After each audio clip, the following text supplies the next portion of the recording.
force puissante en toi. Rejoins-moi du côté obscur de la force.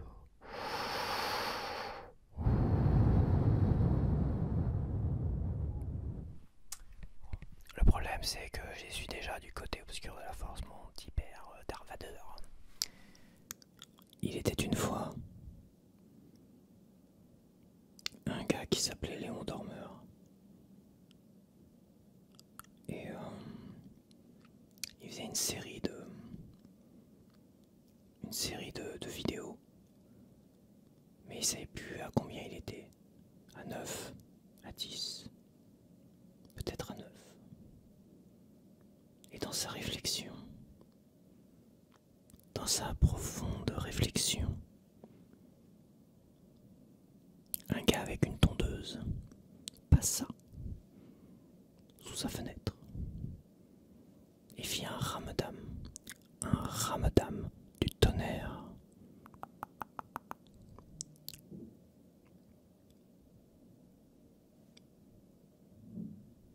Et pendant que certains voisins faisaient glisser les chaises sur le parquet,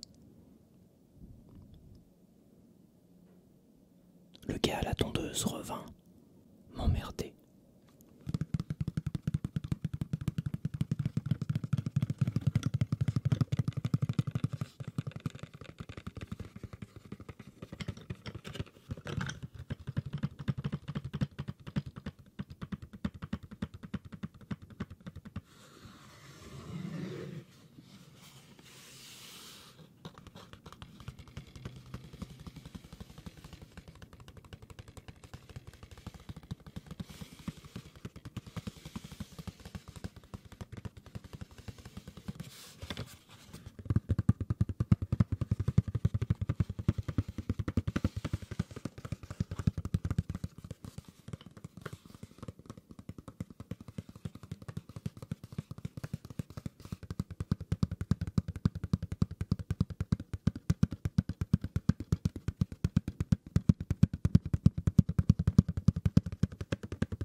Donc voici les deux armes du crime.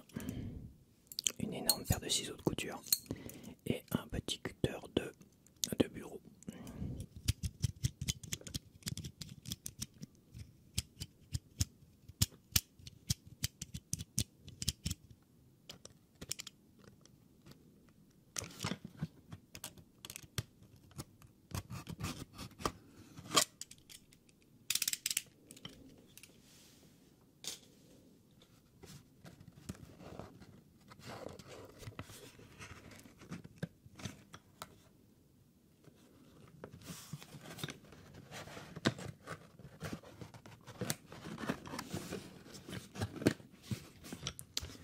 C'est 10 pailles, 10 pailles, 10 pailles, plus un goupillon, 10 pailles, plus un goupillon. Et c'est bambou, c'est en bambou. Je sais pas pourquoi je mets un accent encore, un bambou. Donc il y a un goupillon pour... le goupillon servira à nettoyer les bambous. Alors, il y en a un qui est cassé déjà pour dire.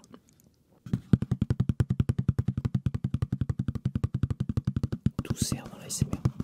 C'est incroyable. Tout.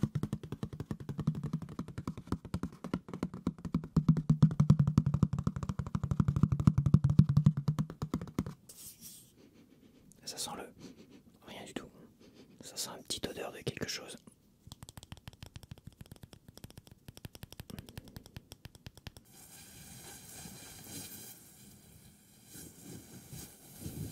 Là, la grosse paille, elle est cassée. J'en ai deux, mais la plus grosse est cassée. Et pourtant, j'ai choisi comme ça, j'ai choisi... Ah, celle-là, cette boîte-là me paraît bien.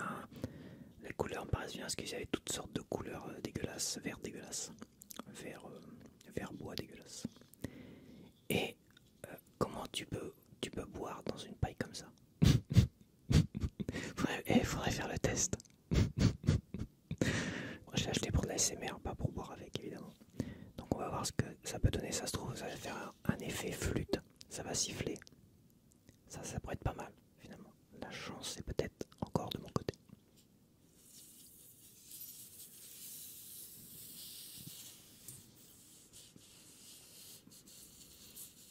Donc c'est de la merde, j'arrive à rien avec.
est sale cet abonné là.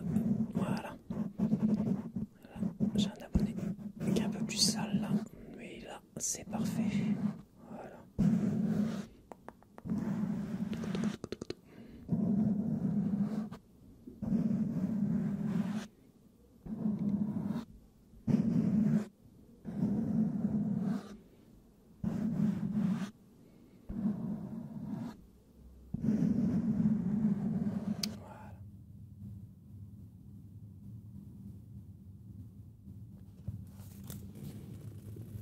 Bonjour toi.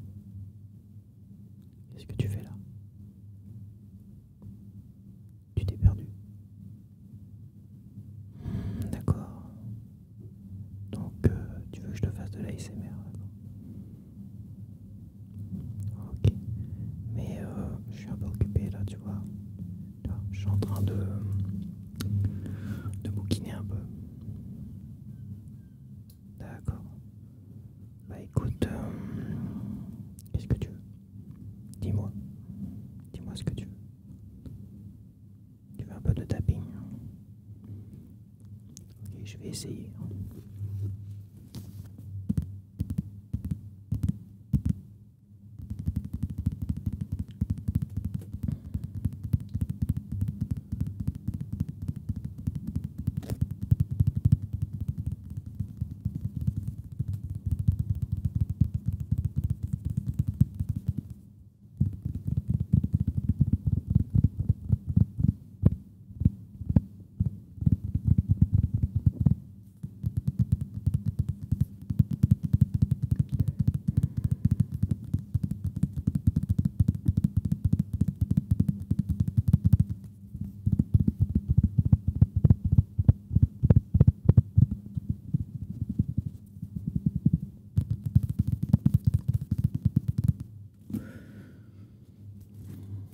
Je vais essayer un truc.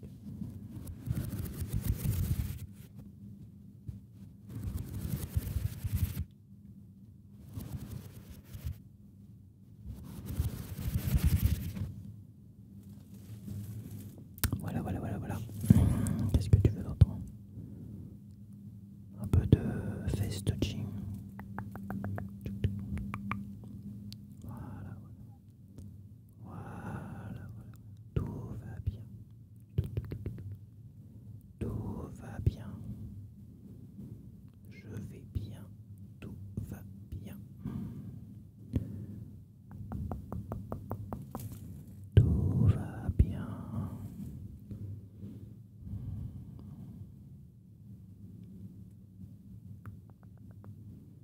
Tac, t'as une toute petite tête là. Toute petite tête. Tac.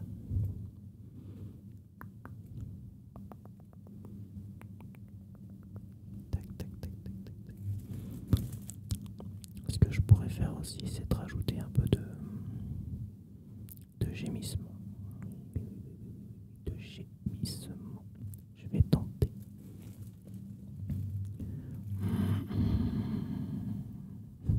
Je vais essayer.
18,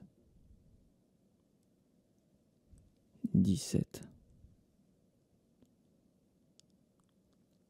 16, 15, 14, 13, 12, 11, 10, 9, 8, 7, 6, 5, 4, 3, 2, 1 et 0. Pas des Blu-ray, pas de la 4K, pas des trucs que j'ai regardés sur Amazon Prime ou autre. Là, je vais vous parler des 3 derniers DVD que j'ai encore des DVD. Les 3 derniers DVD que j'ai regardés à nouveau, que j'ai pas réacheté en Blu-ray, tout ça, pour peut-être diverses raisons. Parce que bon, je rachète pas systématiquement non plus, hein, parce que bon, on n'est pas des vaches à lait. Et certains films, c'est vrai que j'ai tendance à les réacheter et tout ça. Donc, qu'est-ce que j'ai revu? Alors, j'ai revu Frankie et de Johnny avec Michel Pfeiffer et Al Pacino. Alors, Frankie et Johnny, comment? Alors, je fais un peu de tapping. Comme j'ai dit, c'est une vidéo où ça manque un peu de tapping, ça fait longtemps que j'en ai pas fait. Donc, je vais faire un peu de tapping quand même. Le micro est un peu décentré pour éviter qu'il fasse une ombre sur mon visage. J'explique tout. C'est pas nécessaire, mais bon. Frankie et Johnny, donc c'est une comédie romantique quand même teintée de beaucoup de tristesse. Car quand même c'est des personnages qui sont marqués par la vie, qui ont eu des vies difficiles et qui parlent justement le fait de se mettre en couple. Et bah parfois c'est difficile parce que on a eu des vies tellement difficiles, on a eu tellement de mauvaises expériences dans le domaine que voilà, ça c'est surtout le cas de Michel Pfeiffer. Al Pacino, lui, il sort de prison, donc il est super content, il est dynamique, il est machin, tout ça. Il est très très lourd, voilà. Et il va faire du rentre dedans à Michel Pfeiffer. Michel Pfeiffer va faire tu te calmes mon coco, c'est bon.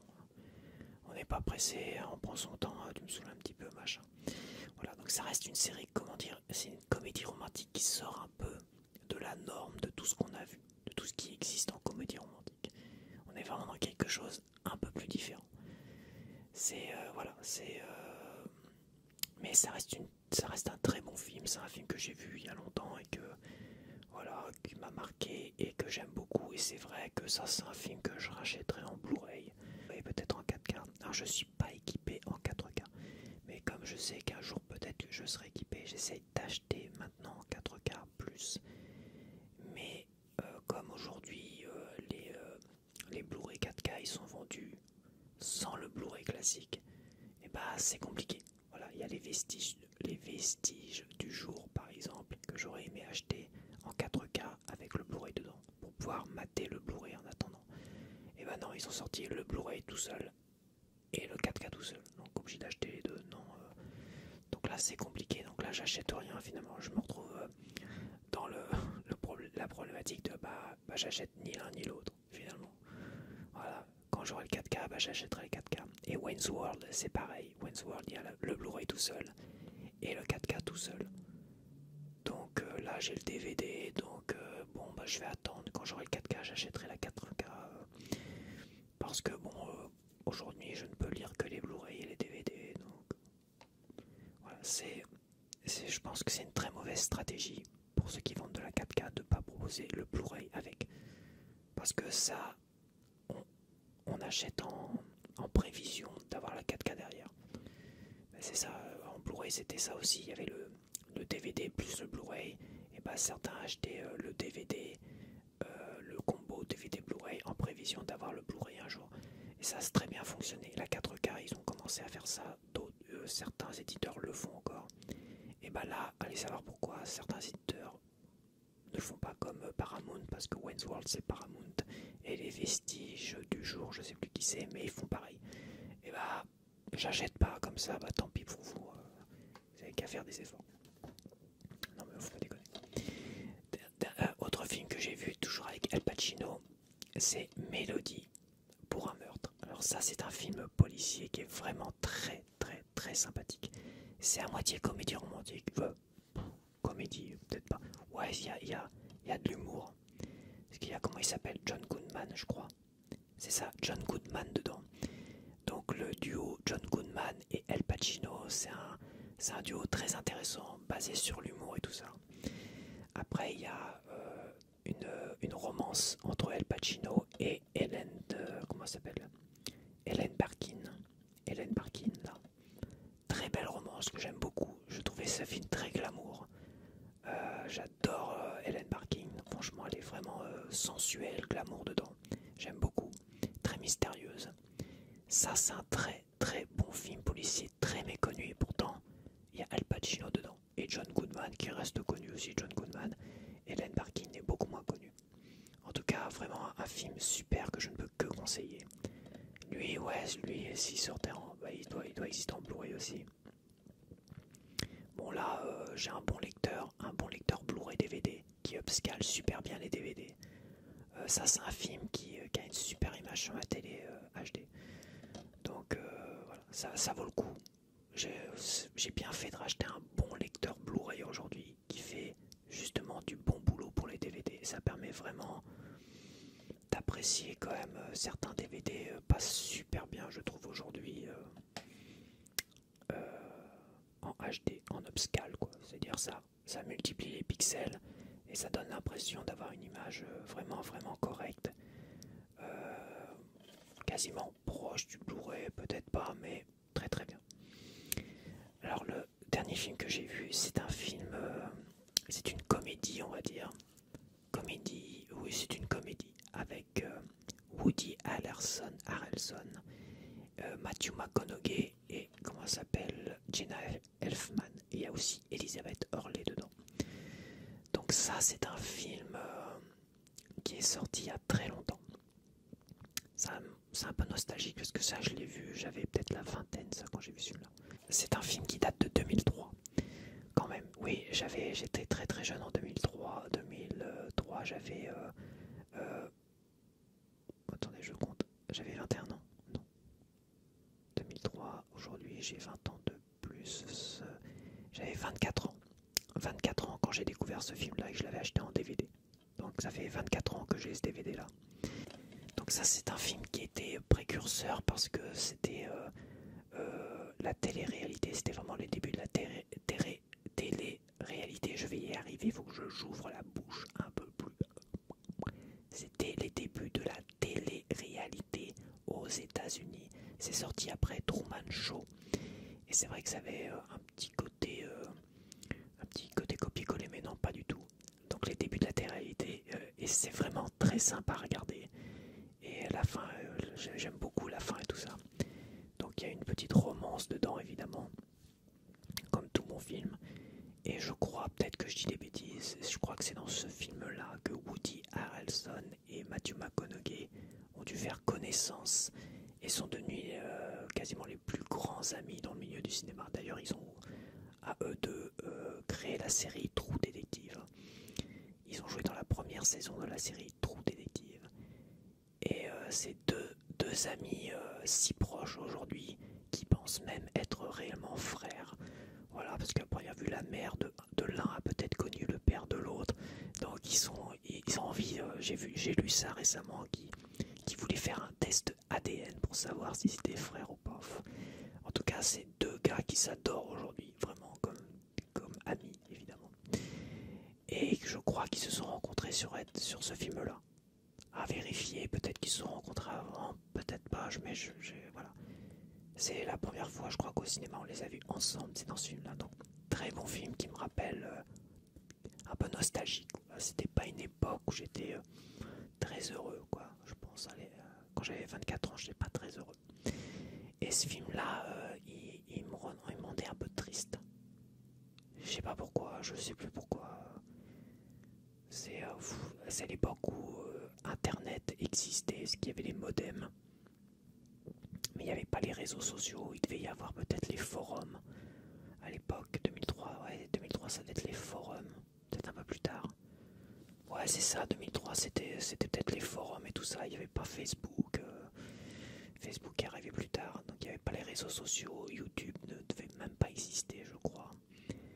Donc c'était une époque où, au début de la télé-réalité comme ça, il y avait un sentiment un peu de solitude dans sa vie. Se dire que sa vie, on n'était rien ni personne. Alors qu'aujourd'hui, avec les réseaux sociaux, tout le monde peut devenir au moins un minimum quelqu'un ou essayer de devenir quelqu'un. Ouais, je sais pas. Je ne saurais bien expliquer ce sentiment, ce petit sentiment de frustration. Voilà, que j'ai ressenti en regardant ce film-là aujourd'hui, que j'ai pas vu depuis très longtemps.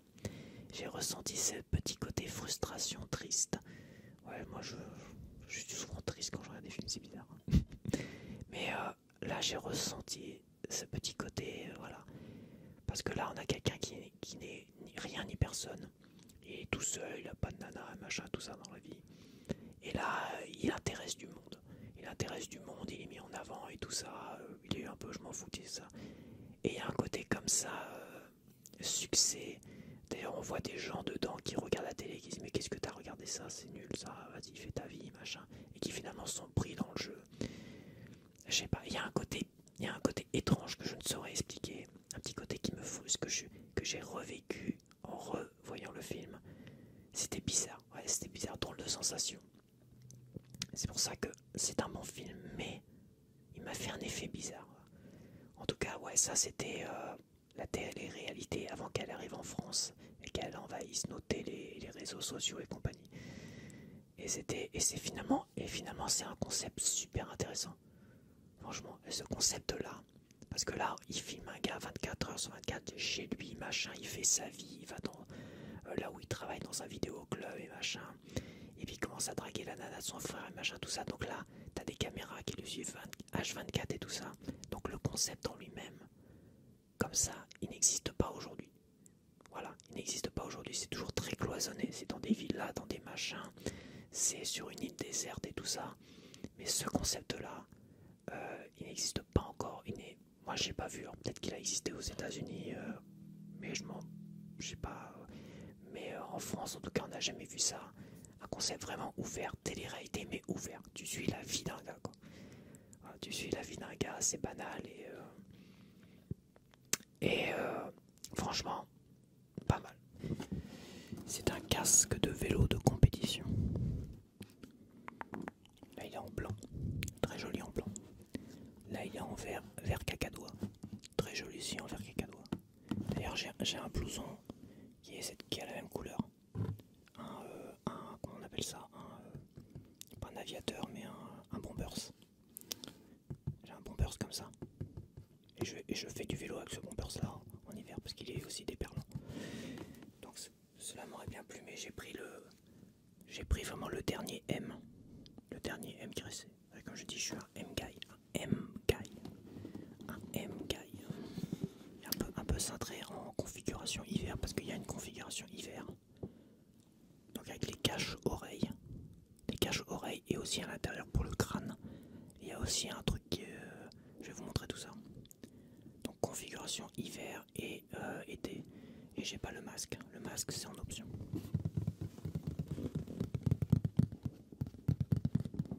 Et moi, ça c'est la couleur que j'ai. Je vais vous montrer. Noir mat et marron. Il y a la petite housse. La petite housse dans la housse. Peut-être ça sert à attacher la housse. Ouais, ça sert peut-être à plier la housse. Et ouais, c'est ça, ça doit être ça. Ça y est, je viens de trouver. C'est ça. Tu plies la housse pour la mettre je sais pas où d'ailleurs. Voilà. Le casque de vélo de compétition. Alors j'ai des lunettes un peu plus, j'ai d'autres lunettes pour éviter de les abîmer. Mais là, même avec des lunettes, je peux t'assurer que tu prends des moucherons dans les yeux, des machins, des bidules, même de la flotte et tout. Quand je roule sous la flotte, et des fois je fais des descentes avec des flaques d'eau, des machins, je m'en prends plein la tronche. Voilà, donc l'intérieur, donc ça s'enlève. Ça c'est pour les oreilles, ça s'enlève. Donc avec les lunettes, alors ça, faut pas, ça coince un peu avec ces lunettes là, mais les autres lunettes que j'ai, elles sont toutes fines à ce niveau là. Elles sont très légères, ça devrait être mieux. Et mais c'est pas mal. Et ça s'enlève. Ça c'est là. Tu vois comme c'est. Ça tient chaud à la tête. Et ça s'enlève. Pour mettre en été. C'est-à-dire que là, t'as la mousse. La plupart des casques, ils ont ça. Et c'est aéré avec les petites aérations dessus. Pour l'été. Parce que ça en été, voilà, je m'étais dit que quand je l'ai acheté, je me dis bon, ça va peut-être être un peu chaud pour l'été.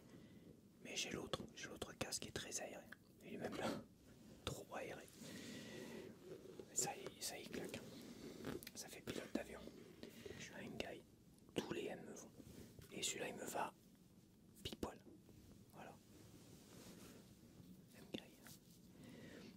L'autre casque que j'avais acheté, je crois que c'était un L. C'était un L, je crois. Casque Décathlon basique.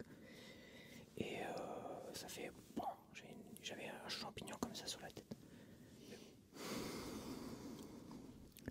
Roger. Ici Alpha Tango, Roger. Je vois 2 MiG 21 dans mon viseur.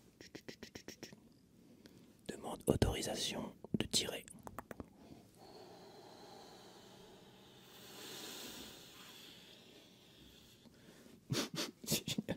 J'adore la dégaine. C'est fou quoi. Super dégaine. Ah, je vais peut-être enlever ça. Et c'est comment dire, parce que là je m'en suis pas rendu compte, mais avec la lumière, ça protège les yeux. C'est anti-UV. Bon, par contre pour bronzer c'est mort. Pour bronzer c'est mort. Là tu bronzes pas, tu bronzes que de la bouche. Mais de toute façon quand je fais du vélo dans les chemins et tout ça, enfin dans les chemins, sur la voie verte, j'enlève le casque, comme ça je bronze bien. C'est dès que je commence à rentrer où il y a des bagnoles, des machins, avec tous ces excités là. Moi je suis toujours à respecter là, j'ai une voiture à côté, donc je connais là, on va dire le code de la route. Un feu rouge, faut s'arrêter. Voilà. Même à vélo, tu dois t'arrêter. Si c'est un flic qui te prend à cramer un feu rouge avec un vélo, tu te tapes une amende. Je te le dis, hein. Avec le sapin. Le seul truc que je respecte pas, c'est que je mets de la musique. On va faire du vélo sans musique, c'est un peu tristouné des fois. Puis ça motive la musique. Mais c'est vrai que c'est interdit. À moins que ce soit le gros casque comme ça, mais bon. J'ai que des oreillettes Wi-Fi, Bluetooth. Des oreillettes Bluetooth. Mais bon.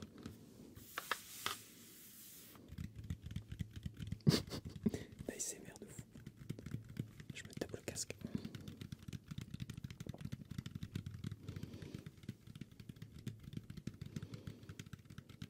Attention au décollage.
Scratch, scratch, scratch, scratch, scratch. Scratch, scratch, scratch, scratch, scratch. Scratch, scratch, scratch, scratch, scratch.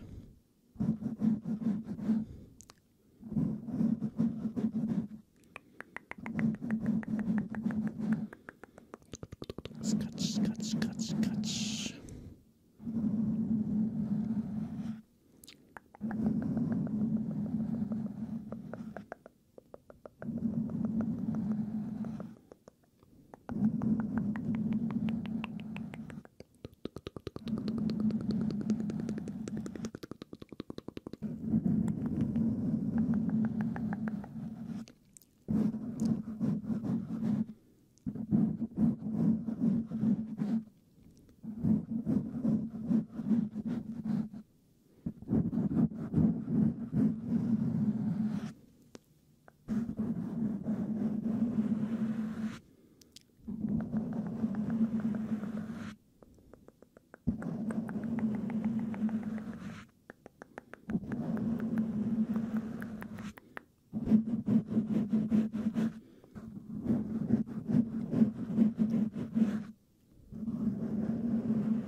Je me suis mis le truc dans la tronche. J'ai fait une crevade.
Je vois que tu as des petites ondes négatives.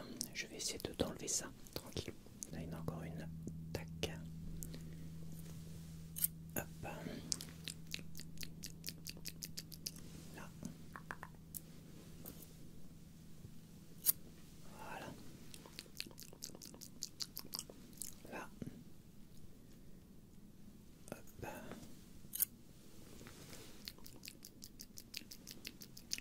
Encore une là. Là. Tac.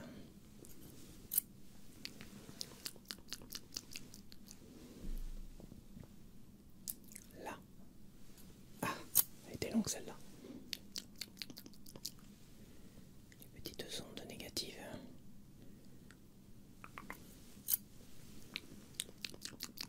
Toutes les peines et les souffrances. Hop là. Je vais les manger et les... Voilà. Et après, je vais les digérer tranquillement.